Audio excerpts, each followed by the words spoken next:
Nagpakitang gilas sa palarong pambansa sa Cebu ang ilang atletang may kapansanan. Patunay silang walang imposible sa taong buo ang loob na lumaban. Nasa frontline ng balitang yan, si John Aroa.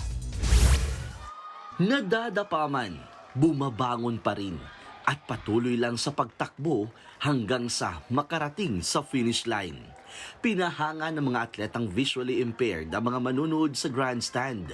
Ipinamalas nila ang kanilang angking galing at tibay ng loob sa pagsabak nila sa athletics competition ng palarong pambansa sa Cebu. Sa kabila ng kanilang kapansanan, hindi ito hadlang sa kanila para magtagumpay sa sports.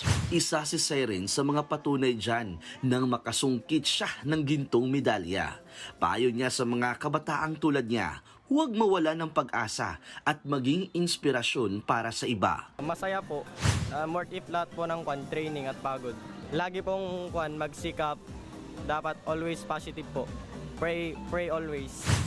Ang grupo ng mga para-runner na ito mula Region 1, kahit pa unang beses pa lang nakasali sa palarong pambansa, buo ang loob na maipakita ang kanilang kakayahan. Well, for me po, hindi naman siya ganun kahirap if gusto mo po talagang ginagawa mo. Kasi like what they said, if you love the things that you're doing, parang paghihirapan mo. Gusto ko pong sumali ng sports para may pakita ko rin na hindi lahat ng may kapansanan ay walang alam. At saka gusto ko rin kasing sumali sa sports para madagdagan din naman yung mga kaalaman ko kahit ganito lang kami.